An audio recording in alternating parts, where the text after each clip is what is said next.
After bumping your right hand and crossing to the slope, you reach the first crux where the slope is really not very good to hold, and you tend to swing to the right side because of the directionality of the two holds that your hands are on. So what I did here was I lowered my center of gravity and hung straight down from the slope so that I can match my feet and flag out before going with my right hand to the next hold. After that, step up onto a rather slick foothold, and this is the second crux because you have to bump your left hand to a really bad crimp. So in this case, what I did was I stepped hard with my left foot and locked off my right hand so that my body is as close to the wall as possible in order to increase the chances of sticking the hold. After that, it's fairly straightforward. Just match feet, do the high step before and lock off before crossing, and then after that just reaching over to the end hold. Now, because of the directionality of the hold where it's better to be held from the right side, I kept tension in my right foot, which was stepping on the orange hold, so that my body and center of gravity was towards the right, so that I could match easier.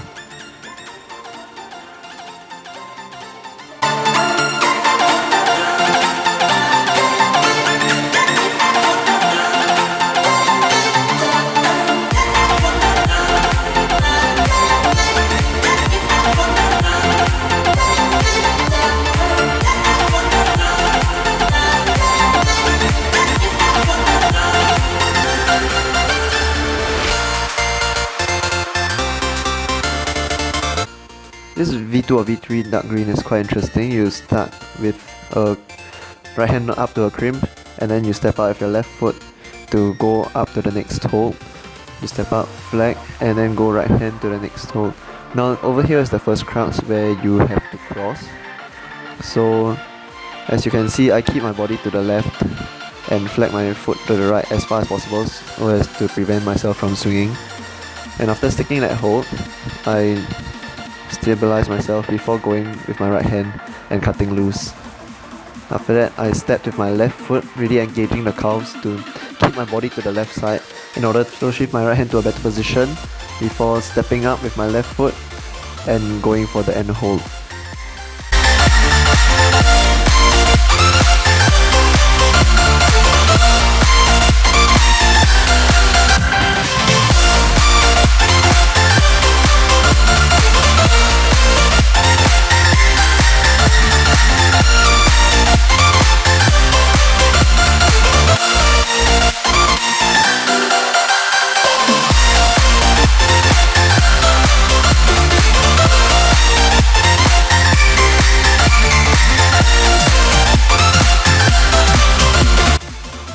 For the next green problem, we step onto the volume to start, then go left hand to the jug.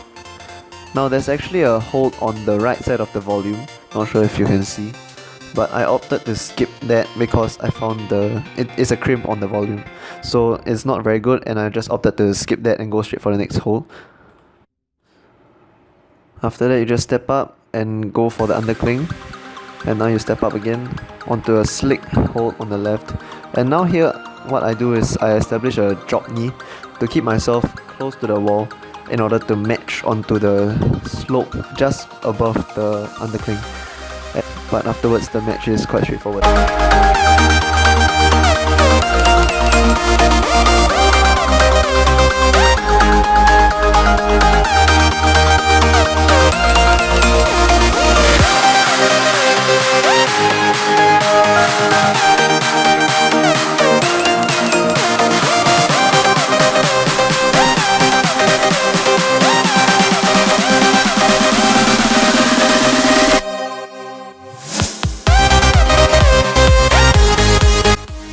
Next problem is quite a fun one. You start off on a really bad sloper. So what's important here is the contact strength, where you just hold it and use your weight and gravity. So you keep your body low and under the hold before starting. Going left hand up. And this part is the interesting part, where you go into a heel match on the green triangle.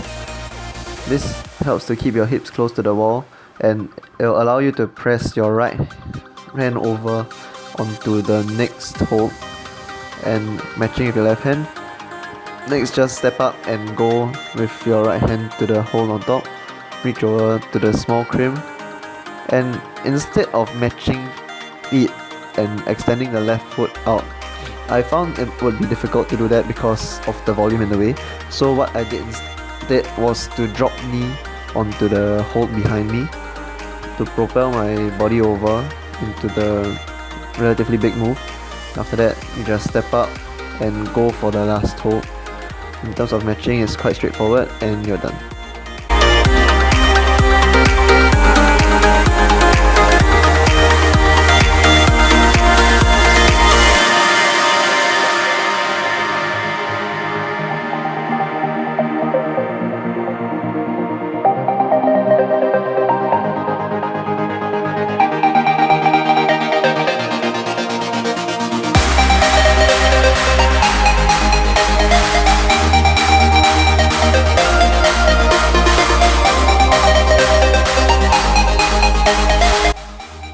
For the next green problem, we step onto the volume to start and go left hand to the jump. Now there's actually a hold on the right side of the volume, not sure if you can see, but I opted to skip that because I found it is a crimp on the volume, so it's not very good, and I just opted to skip that and go straight for the next hold. After that, you just step up and go for the undercling, and now you step up again onto a slick hold on the left. And now here, what I do is I establish a drop knee to keep myself close to the wall in order to match onto the slope just above the undercling. But afterwards, the match is quite straightforward.